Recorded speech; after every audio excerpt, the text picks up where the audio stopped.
Operations Dashboard for ArcGIS, either for online or enterprise users, it's a pretty powerful tool that can support and view solutions in any industry. So it is quite flexible by design.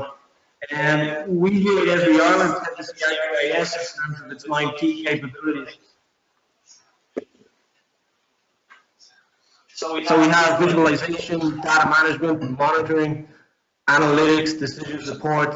And the beautiful thing about dashboards for me is that they integrate seamlessly with our six of our 9 key capabilities. Now, there is a case to be made for the dashboards to fit into the other 3 cases, but I don't want any arguments today, so let's not get into that.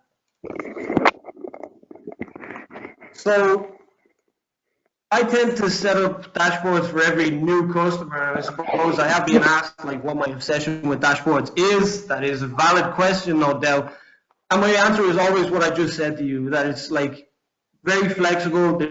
There's endless possibilities for, you know, customers from leaflet distribution to real estate agents, from police forces to archaeologists, homeless charities in Dublin, Fortune 500 engineering companies, government departments to telecommunications contractors. And they're just our customers in Ireland actively using dashboards. So let's talk about a little bit what a dashboard is.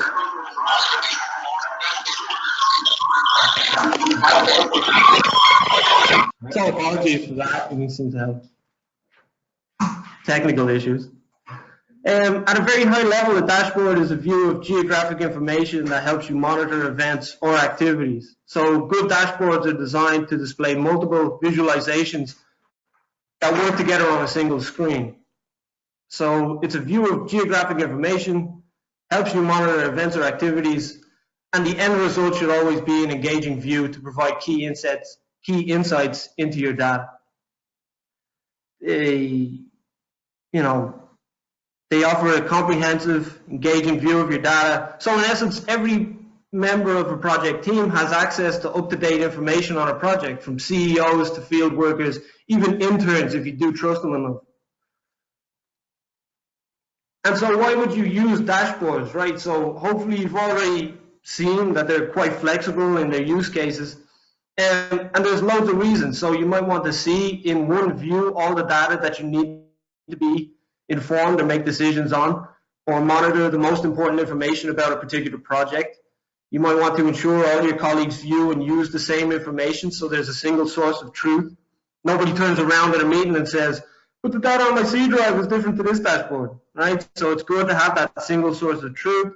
Monitor the health of something. So anything from an asset, so a water pipeline to a gas pipeline, to stock levels in a store, or even how on target a project is to its delivery date.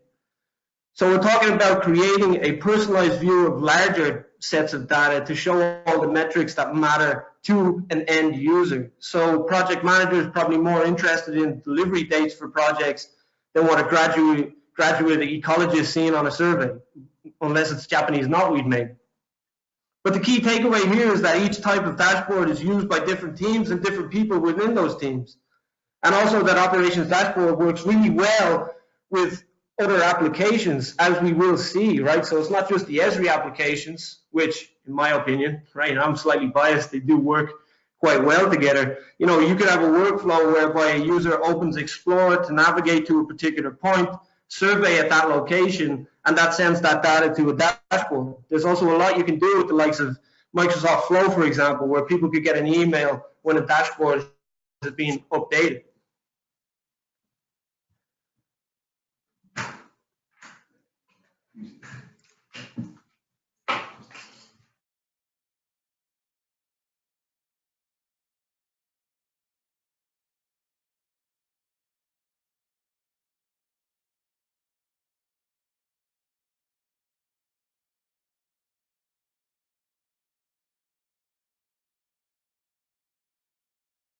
So apologies for that. They just gave me a headset. I hope you can hear me a little better now.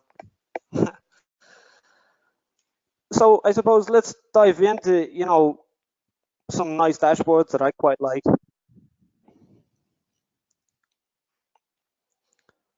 If somebody could just tell me whether they could hear me or not, that'd be great. Ah, perfect. Thank you, Glenn. The echo seems to have stopped.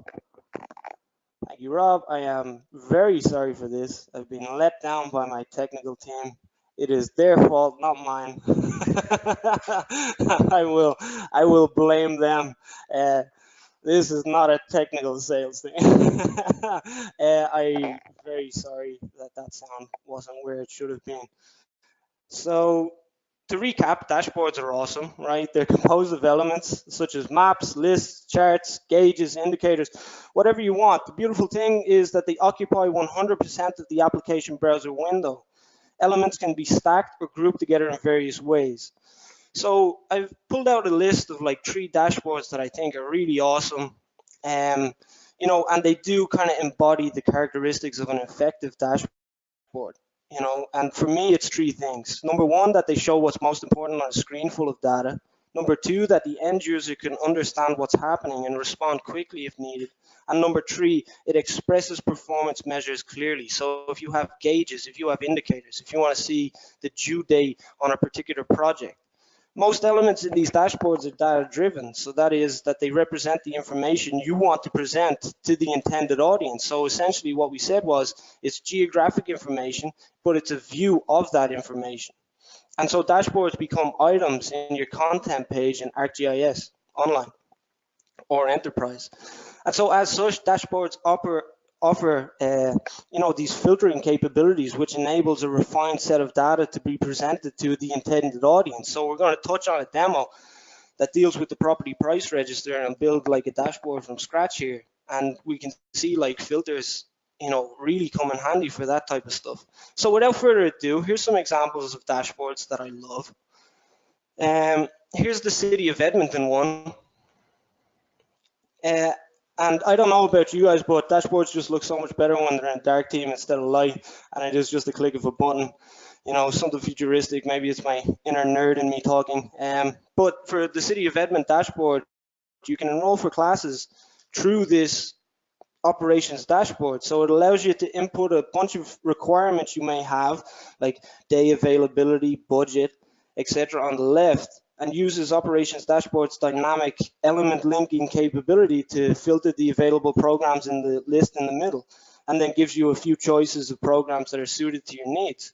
So if we type in here and I say I'm free this, and it's like it's a dynamic feedback in the sense that it's linking everything together, and I can see I have yoga, perfect, might do a little bit of yoga, the free one as opposed to the $12 one. So that's a really good example of a dashboard. And you'll notice as well that the map doesn't take up much room in this dashboard. So it's possible to have a map without even it's possible to even have a dashboard without having a map in it.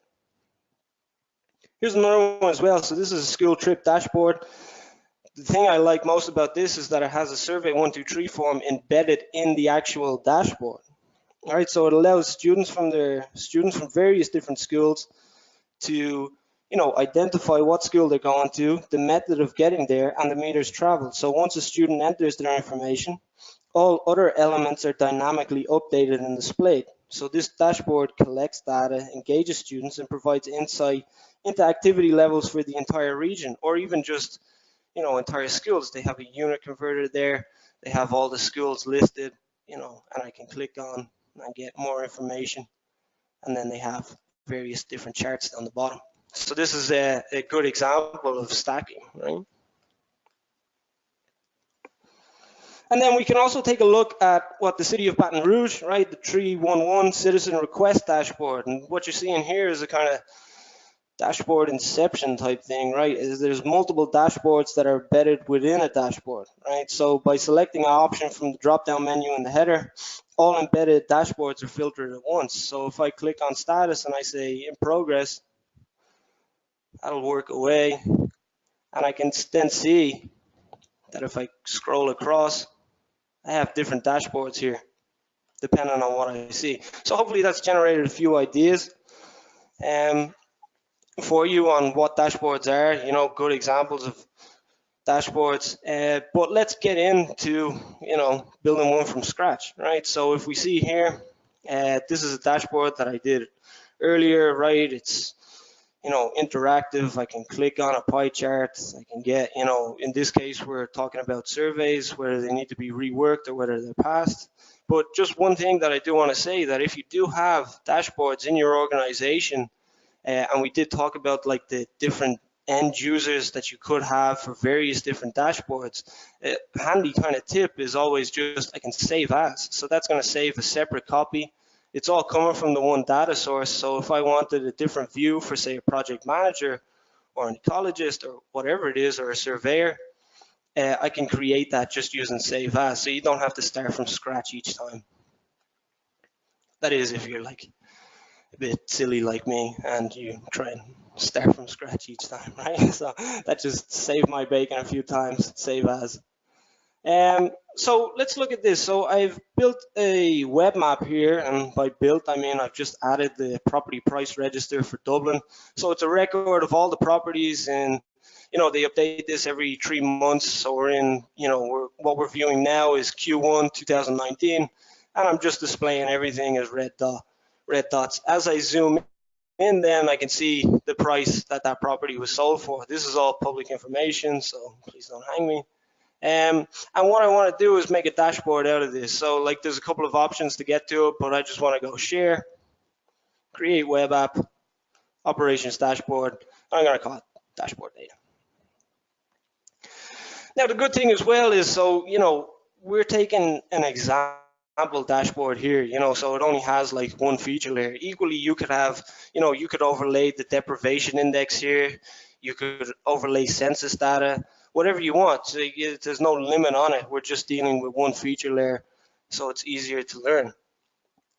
So the good thing about creating dashboards from web maps is that it'll have my web map here. And if I go to this plus sign, I have a few different options here, right? So I'm going to give it a header, and I'm going to call it property price register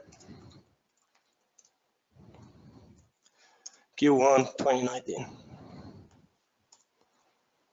All right, I have different options there. Very basic, probably not blowing anybody's minds. Give me a second, okay?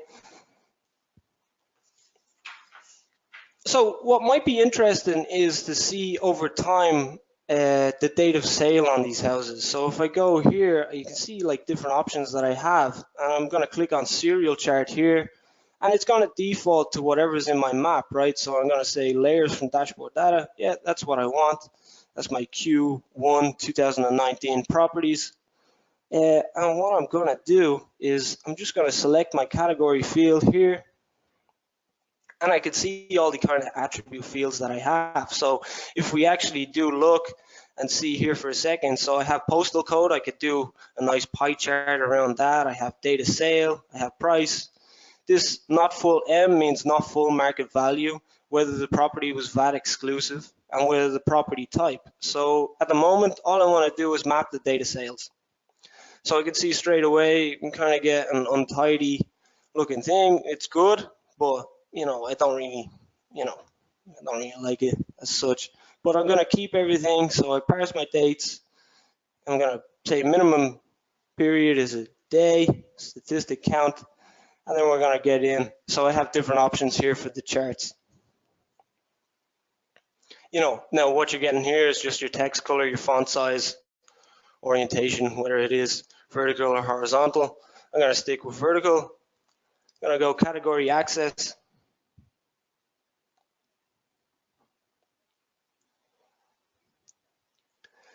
And so from here, I have like 2019, February, and March, those 3 months that make up Q1 of 2019. And so I mightn't want that. So what I'm going to do is I'm going to mess around with the placement. Say rotated, yeah, cool. And I can specify the angle in here. All right, I have different options as well, whether I want to give it a grid, whatever it is.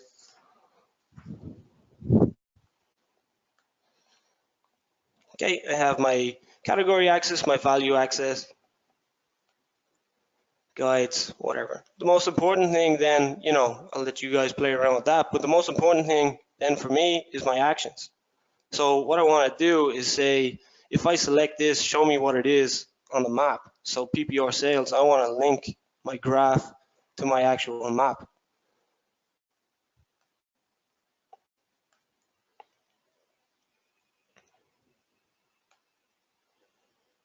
So that looks pretty ugly. I have the option then to drag it. So I can drag it up top. And we could see that the more space I've given it, I can kind of start to see those dates. Now I could customize that further as well. But if I do click on an area in here, it'll only show me in that map the properties that were sold that went through on the 25th of February. So in Dublin, 25th of February, pretty good day. Not as good as the 15th of February. The boom is back, ladies and gentlemen. But now, if I wanted as well, so, I can also link my map. So if I get rid of this, if I just get rid of the filter, I just left click on the actual graph itself. If I zoom in here, and I want to be able to filter what I'm seeing in the current extent. So what I can do here is I can configure, I go to map actions, I'm going to add a target, and it'll come up the serial chart. Perfect. So now when I start zooming in, it's a different picture. So now I can see the amount of properties, their prices, and when they were sold in this area. Another thing what I might want to do is add pie charts to it, right? So if I click in, pie chart, and say I'm going to go postal code. Now this is quite interesting because what's it showing me is, that the data collection could probably do with a bit of a tidy up, right? But I have 33.11% that hasn't a postcode specified. But what I can do here now is I can click on chart, and I can see that my percentage pattern. So here is where, if you do have data that's, 4 decimal places, 6 decimal places, I could put that in here, or I could say, just show me the values of it. So I have Dublin 3, 65. So probably not the best one to go with postcode, but there is one here that I'm quite interested in is property type. So this tells me whether it's a new development or a second-hand development. So what I can do here is, okay, nice one. If I go back into chart, I want to display it as a percentage, but I also want to link it to my map and my graph. So add target. And so what I'm doing here is just linking all three together. So what happens is when I click on new dwelling house apartment, I get that, but I can't see it in my current extent. I'm going to have to zoom out. Bit of a pain, but I can see all the new dwellings that were sold in Q1 2019. If I did want to, link the extent, I could go back into my map actions, add target pie chart. Realistically, what you would do when you're creating a dashboard is not take a piecemeal like I've just done. Rather, what you would do is get all your elements on the screen, drag and drop them, group them together, and go from there and start linking them then. But what I really the powerful thing about dashboards is I can get it to do like, some sort of counting for me as well. And this is achieved through indicators. So I click on my indicator, I see my property price, register feature layer, and I'm going to say, I want to take, say, count. Sorry, so I want to take the count. I want it to be a feature. I'm going to select field. And I could do it by price, I could do it by year, right? Whatever it is. Okay. Now, if I did want to do, some sort of kind of analysis on it, I would click on my data. I would say it's a statistic. I want it to go average, and I'll select my field. So I'll select price. If I did want to add like an icon to this, so I could add like my middle text there, I can see, 427,000. But I want that to be a euro. I can do that. Equally as well, I can start adding icons here. So we have a whole bunch of, different icons. If I wanted, I can click here. And the great thing about icons is we also have this custom space, right? So you'll notice that it says paste SVG code here. So if you're, if you have a whole bunch of JPEGs and you really want to see them in dashboards, right? So if I take a JPEG of my dog, right? I'm going to use an online converter to convert it from JPEG to an SVJ and kind of get an output like this. And what I can do then is just paste that SVG code that I get from inspecting the element in a browser, and I end up with something like this. Now, the reason why I kept it separate was probably you don't want to link the number of pizza that my dog has consumed to a property price register.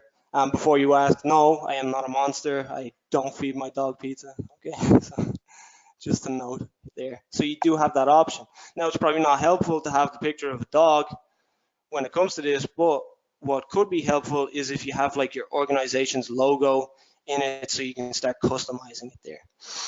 Another good thing as well, just before we start filtering by extent here, is if I drag item here and I hold down the shift key, I can see that that changes green. And what that's doing is, so if I drag this here, I have the option to stack, I have the option here. But if I hold down the shift key here and I say, okay, I want to group that to my pie chart here.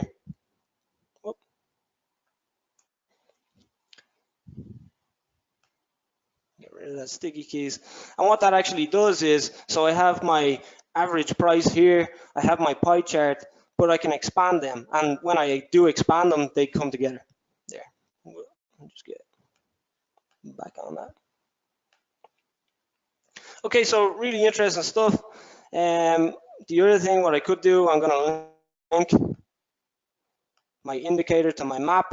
So when I do that, and I start zooming in, I can see the average price of properties in that area, all through ArcGIS. So it's just creating a temporary calculation. I can see this. But what I also might want to do is like have the ability to see like a list of properties, right? So this is where the kind of, you know, and I could see in this area, they're all secondhand dwellings. I can see the average price, and then I could see the date of sale. But what I also might want to do is add what we call a list here. Equally, I could have a gauge, I could have details. But if I go to list and I say, nah, 25 is too much, and I want it to flash when there's a selection in the map change, right? So I can see here and I suppose the beautiful thing about dashboards is, you know, you can resize these to your heart's content, right? And we go from here. And if I link my map to my list, and I click on this,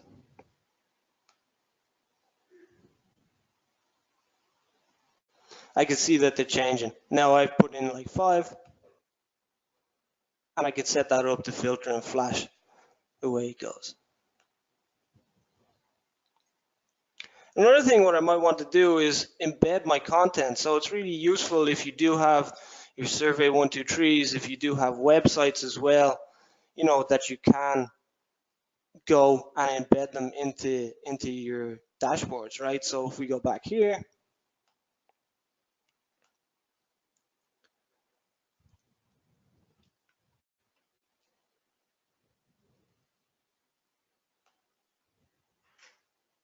sorry.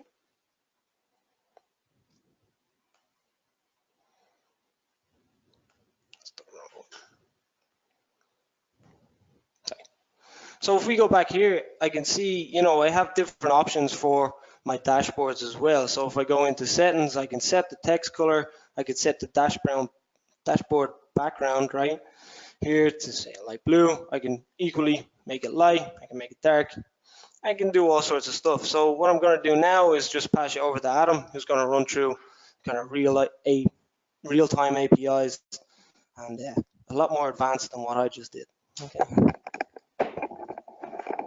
Thank you very much, Adam. That was a fantastic overview, as I'm sure watchers will agree, on setting up dashboards. So what I want to take a look now is just at the data that we're potentially working with, or use the customers will be working with.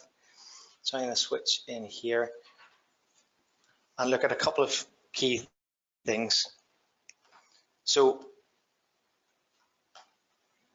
we want to look at dynamic data sources. So what data have you got? Where is it coming from? What's available to you?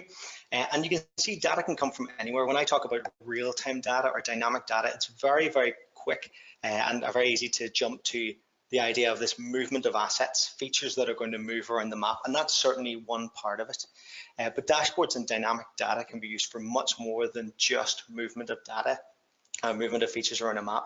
It could be that you have gauges on a network and those are updating, or information coming from a third-party system about one of your buildings or assets, and you want to change attribution around that. It could be simple edits to a data set. You might have a GIS team responsible for updating and managing data, some QA, QC process, and you just want to see data as it flows through that process. And again, you can use dashboards to show that. A very common work example that we see, our use case, is around updates coming in from field workers. And Adam's professed how much he really enjoys Survey 123.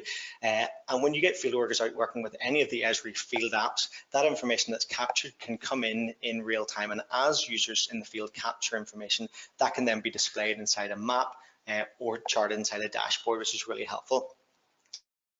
There's also the likes of weather events that you might want to be informed as these things come through. There's a whole wealth of things that change. Like, we live in a time when people have got quick, easy access to the internet. People are willing to share information, and therefore there's absolute floods of information that's available for you to use. And that's going to be both from inside your organization and outside your organization as well. Now, where it's inside your organization, if you're an Esri customer, again, you'll be thinking, brilliant, I can work with the different Esri formats, and that's totally true. You can work away in dashboards with many sorts of Esri formats.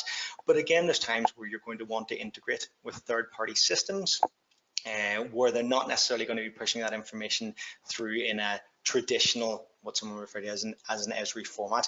And we've got tools for working with that as well. So what I'm going to look at here is a couple of examples of connecting to APIs where information is being pulled in from a third party over JSON or XML. It could be pushed through UDP or a WebSocket. There's many ways that you can interact with data. So I'm going to go through to my first example. Actually, before I do that, I'm going to look at just going down to a couple of tips and tricks that I'm going to cover, and you're going to see these through the examples I'm going to show you.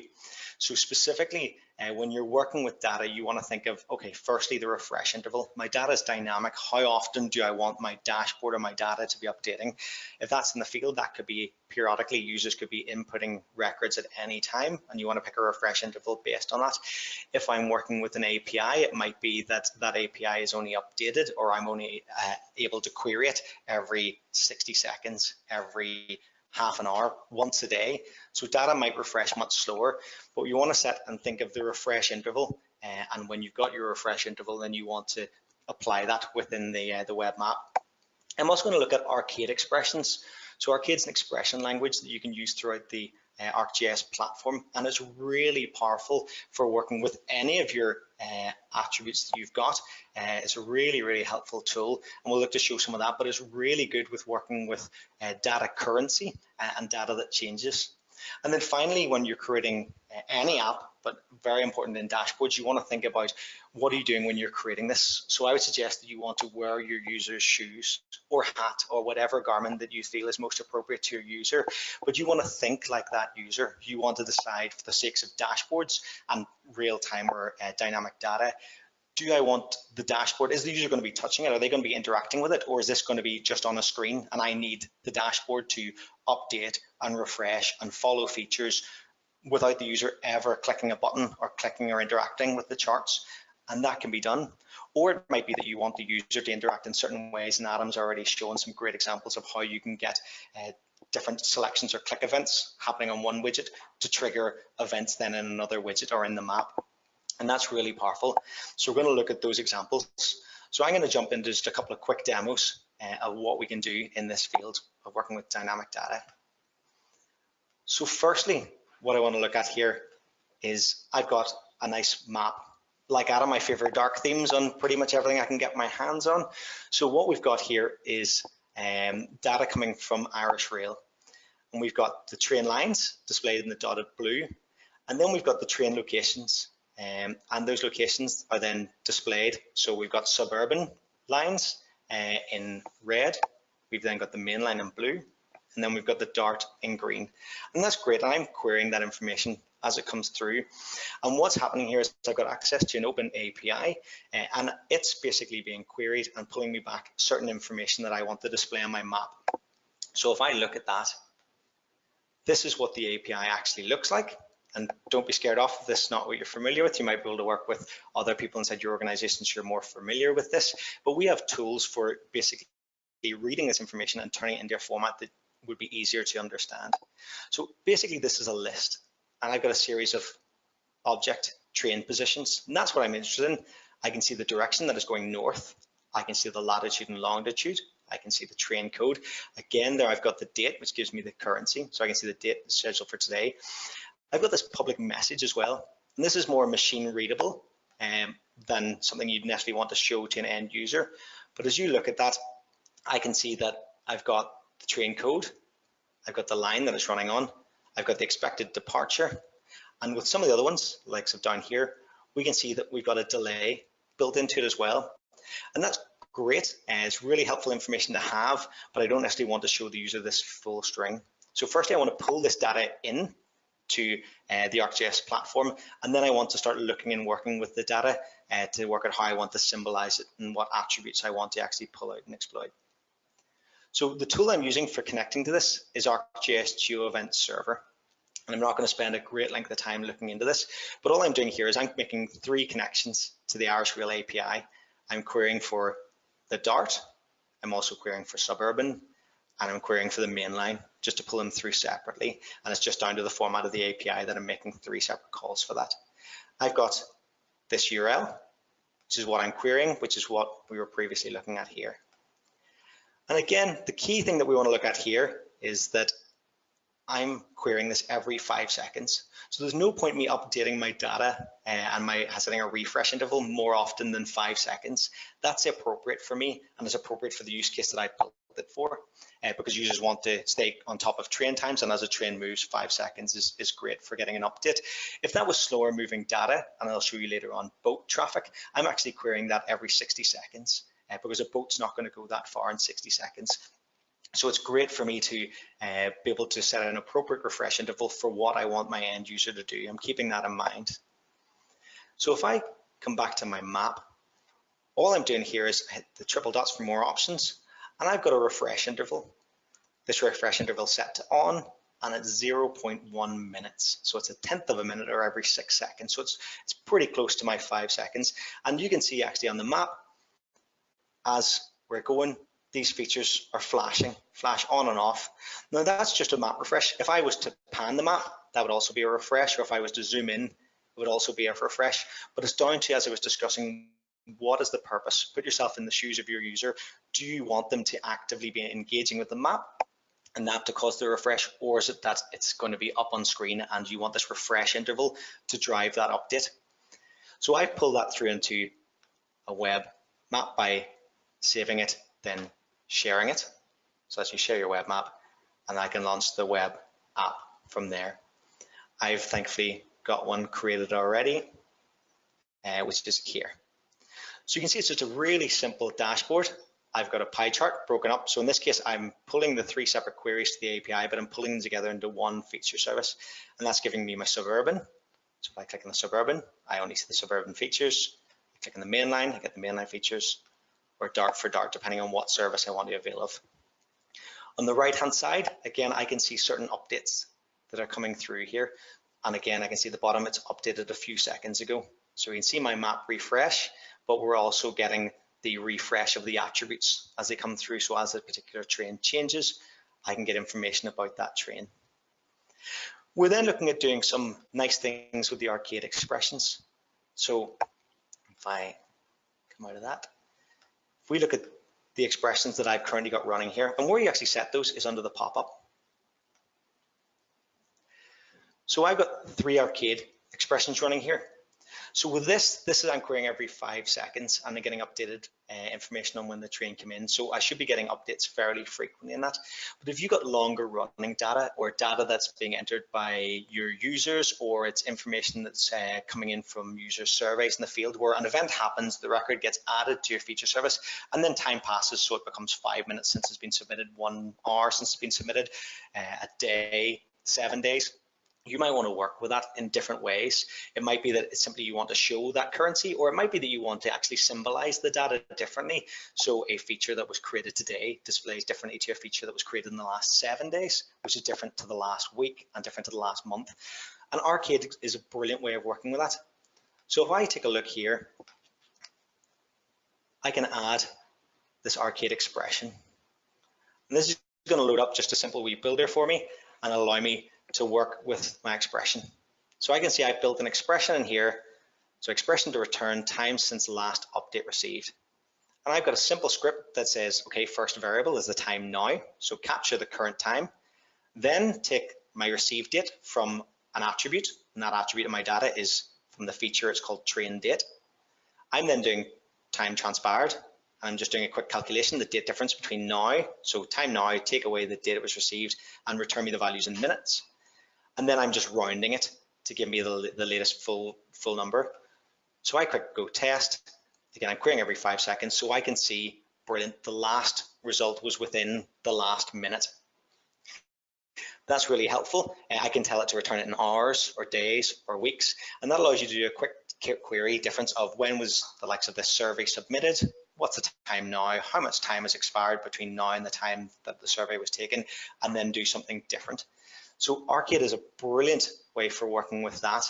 Again, as well as having that configured for the pop-up, I might decide that if I'm doing the likes of symbology, if I hit the drop down, I've got an ability to set an expression in there as well. So rather than just using the default symbology, that's where I can change the symbol based on currency, which is really helpful. And again, there's lots of other things that you can do with the ArcGIS expressions. So if I quickly go back into my configure pop-up and I look at my attribute expressions. So here we go, we've got a journey description, or journey status is probably a better example. So for the journey status, we looked previously, and that field that we were working, that public message, gave me a lot of information in there. It was telling me basically what the service name, so what was the code for the train, what track was it on, various other attributes. But what I actually wanted to parse from that was there was a value that told me it was 3 minutes late, or actually the way the API records it, if it's ahead of schedule, it's -1 minute. So I'm actually parsing that value out. And if I run a test here, you can see that for the train I'm actually checking here, it's on time. So I'm calculating a value called journey status, and it's telling it that it's on time. And how it's doing that is parsing out the actual message. It's then checking the characters, decide whether it's a positive number, a negative number, and then decide whether it's on time, if it's ahead of schedule, or whether it's behind schedule. So is there a delay occurred? Which is where then I can see, if I go back to my dashboard, I can see this train has got a delay, and it's doing that because it's recorded as 6 minutes late. So ArcGIS is a great way for taking information that's against your attributes, pushing it out, symbolizing your data, which is really helpful in the map, but also pulling it into these different pop-ups and widgets that you're working with. It's really, really powerful in that regard. And if you want help with ArcGIS, again, you just need to go to developers.arcgis.com, and there's lots of information around how you can use ArcGIS, writing your first expression, understanding the language, and profiles. So there's lots of help to get you going with ArcGIS expressions if you haven't tried it before. The next thing I'm going to take a look at is where an example where features aren't moving around the map. Actually, what's changing is an attribute. So I've got the Belfast bike docking stations. So there's a Belfast bike scheme, and that's showing you the number of bikes available at each docking station. So as users check these bikes in and check them back out again, I can see the number of available bikes at any given docking station. And that's updating, again, using a refresh interval. Thinking of how I want the user to interact with this, I want the user to actually be able to manually interact with it. So this could be a tool that's used for the organization responsible for Belfast bikes. And they might decide that I want to take a look at, well, where are there currently no bikes? Again, using those widget actions, I'm going to select where there are no bikes available. And that's flashing, and it's panning me to them as well. And that's great. I can really quickly see where I've got 0 bikes. And again, my attributes updating to show me that I've got 0 bikes there as well. That's useful, but if you capture the information over time, then it might be that right now it's quarter to 11 in the morning. So it might be that I can see bikes where there's a station value of 0, so there's 0 bikes available, you might think, okay, I want to get bikes to that location. But actually, if you collect this information over time, you might discover that the standard trends show that people tend to move close to a business, or at lunchtime, they move towards areas where there are places to eat. Often what you find is a lot of the bike stations where there's zero, that's actually at the start of the, or at the end of the day. So we start with bikes here, then as people use them to commute, they move in. So around about this time, once commuting is finished, users will have been brought the bikes into the middle of town. And actually there's no point loading more bikes on the outskirts of town to a station at this stage, simply because we know that we don't actually expect bikes to start being taken out from there. What we expect to see at this period of time is bikes returning to those locations. So if you capture this real-time information over time and then use it to help you understand the real-time information you're seeing through these dashboards, it's a really powerful way to work. So again, this just gives a quick example. Again, it's useful for people who are looking to check bikes in and check bikes out. I can see quickly that the waterfront docking station is not currently renting bikes and is not accepting returns. So that docking station, which I can click it and flash, it's got 5 bikes there, and that's not changing because it's currently not operating. And that's really helpful, so I don't go to that docking station trying to receive a bike or trying to return one. It's a really powerful way to work. What I'm going to show now is another nice wee bit of kit. So this data, like I said, is out there and you can query it. Some of it's going to be working again in an Esri specific format, some of it's not. So one of the data sets I was particularly interested in working with was getting AIS information, so boat traffic for Belfast Lough. So I've got a little Raspberry Pi running in our office in Hollywood, and it's capturing any boat traffic as it goes up and down Belfast Lough. And that's great. I'm then pushing that information out to a third party called AIS Hub. And I now get a bit of a feed of what's going on within my station. As I zoom out, you can see I'm not seeing a lot of information outside that. Basically, my receiver doesn't have the range to pick that up, but I can see what's going on inside of Belfast. And it gives me a breakdown as to the type of craft I've got going on. Because I'm contributing to that API, I'm allowed to query that API. So again, if I go back to my GeoEvent server and look at my monitoring tools, it's going to refresh statistics so you can see it. But I've got this AIS hub, Irish Waters, and you can see there quickly, 7 seconds ago, it captured 549 based on, that's unique vessels, and it's querying every 60 seconds. So if 60 seconds passes, that'll then update again. So I can see I'm getting that information in. It's coming in from my input. I'm then putting it through a geoprocessing service. So it's push data in, push data out, based on different filters and conditions I've got. And then I can see quickly here that I'm pushing the information out there in the Irish Stream service. So I've got information I'm pulling in through ArcGIS GeoEvent server. I've got information I'm pushing out through the GeoEvent server. So my information in is coming here and being pushed to the third party. I'm then querying it. So I've got an API key querying the third party, and that gives me access to the whole of the world coverage of ships, and I have to find the area I'm interested in. So if I look at my dashboard that I built off this, I've again got a lot of information that's really quickly presented to me, so I can get a feel for what's going on in my area. So again, I've quickly got a map you'll recognize, which is really handy. I've got a nice pie chart, and I can see the different types of ships in here. So if I'm only interested in fishing vessels, I can click fishing vessels, and it'll take a second and update and show me only the fishing vessels that are happening currently in my area. I might again be interested in cargo ships, or whatever the particular type of ship that you want to do. You might want to build certain rules or criteria that when a certain type of ship is observed doing something, then you can do something else. And you can see I can select multiple features if I want. I've configured it to allow me to select multiple. You can have it configured to allow you to select a single. Now this dashboard is really quite nice because I've tied a few things together here. So again, I've got the fishing vessels, which I can select. I've got a vessels list. So as Adam demonstrated earlier, and I really like as well, there's this ability to stack your widgets. So I can see these 3 fishing vessels, and I can quickly get some information about each of the fishing vessels that are there. So I think that's a really powerful way to show me. So I can see this 97 fishing vessels in total in my area of interest, but actually just inside the map, I've got 3, and I can see information on those 3. So it's a really quick way to work, which is handy. I'm going to remove this selection. What I've also got here, which I think is really nice, is in my header, I've got a few selectors going on. So as ships move around, they come in and out of specific areas. There's areas where I want further information or I want to be alerted when something happens. And I'm using the ArcGIS Geo Event server for that as well. And you can see these vessels here, 3 vessels, they're running in line. Again, I can see the title, but they've got a circle around them, which relates to over here. So there's a vessel in a geofence alert. And I've got this as a list. So it's telling me this is urgent, urgent, urgent. So this geofence, this area, I've said any vessel that goes inside that raise an urgent alert. I've got one over here that gives me warnings. So I can set different types of alerts based on different criteria. But whatever I'm doing in the background, or whatever attributes you've got that are coming in from your GIS data or your third parties, you can choose to expose those.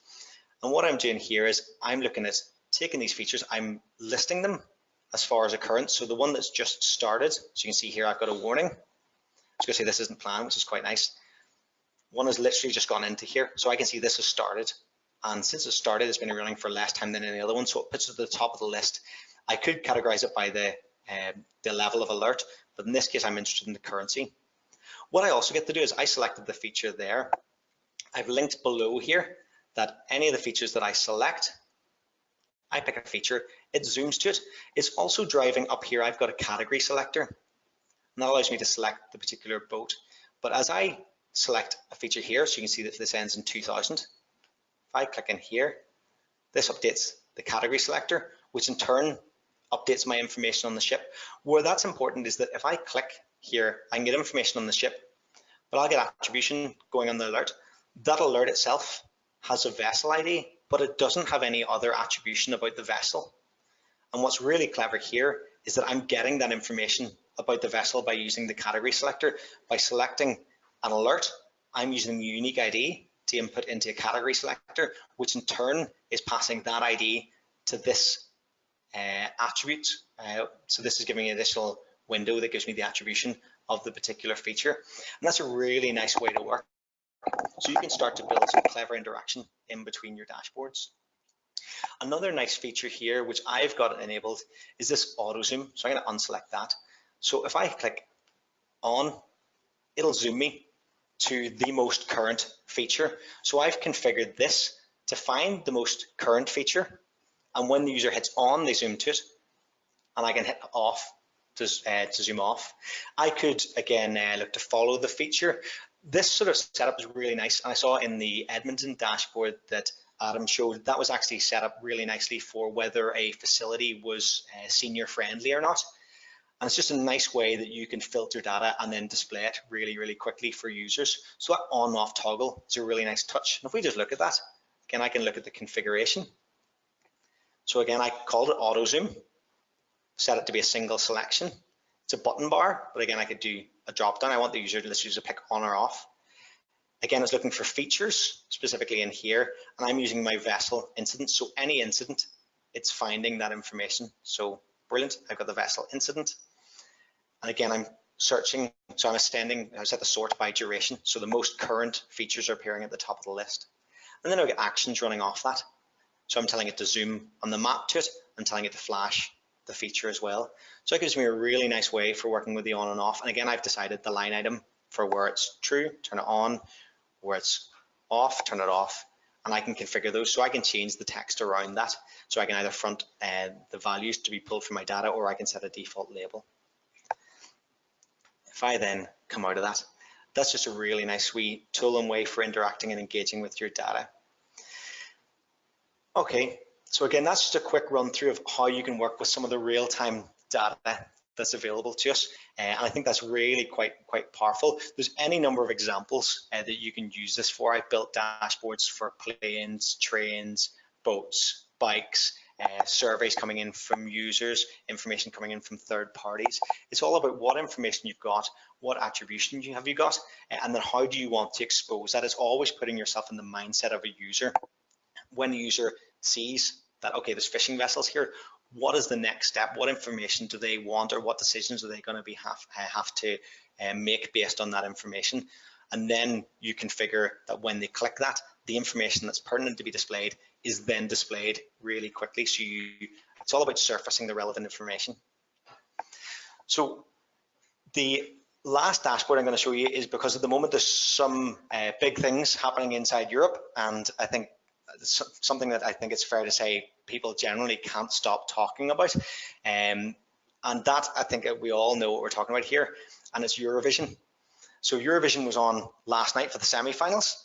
We've then got Ireland in the semi-final number 2 tomorrow night, obviously very important, with a final on Saturday. And what we might want to look at is actually, well, what are the voting habits of other countries? What chance have we, as the Island of Ireland, got of getting Ireland to do well this year? And what we've built is a quick dashboard here showing each of the different countries. It's really, really handy. So again, I can pan the map and I can see quickly, again, I've got another one of those category selectors set for Albania. So I can pick the country that I want. So we go down to, let's see, United Kingdom. It shows that, okay, I can see all the lines leaving United Kingdom. I can see the breakdown. In the pie chart, I can see that Ireland's very popular. But again, I've got the top 10 countries that the UK traditionally votes for that are also competing in this year's Eurovision, which is really handy. So you can see, okay, brilliant, Ireland are very popular there. Do we reciprocate that for the United Kingdom? Let's see, put on the spot. So Ireland, oh, sorry, I'll just type it in. Ireland, okay, phew. It seems that we reciprocate, and Ireland traditionally votes for United Kingdom first before others. But it's a really interesting way of displaying visually how those votes go, but as well as exposing the sort of information that's important to know. You can see the pie chart, you can see the map, you can see the list, but they're all running off this category selector. So you can have the category selector deriving different features, or you can have a widget that drives the category selector that then further engages. So it's something that is really, really powerful and allows you to do it. So thank you very much for joining us today on behalf of Adam and I. It's been absolutely brilliant getting a chance to talk to you and show you some of the work that we're doing with dashboards. Thank you very much for taking the time to share any questions that you've got. A number of you have been really, really generous with those questions, and we're going to get back to those questions via the email afterwards. So again, thank you for sharing those. What we're also going to do is we're going to share the video recording, and that's going to be available on our YouTube channel. And we're going to be making that available to customers shortly after today as well. But that leaves me nothing more than to say thank you very much on behalf of myself, Adam and Esri Ireland for tuning in to get a few ideas on how we think dashboards could help you and help your business. Any ideas that you've got, please continue to share those and bring them through. Because again, like that sort of information of understanding how you want to work with the data, these clever use cases that you come up with are really helpful for helping us understand how the customers want to work with these more. And again, that helps us influence how, again, the software evolves over time. So thank you very much for your time. It's been a pleasure talking to you, and I hope you've found today useful. Cheers.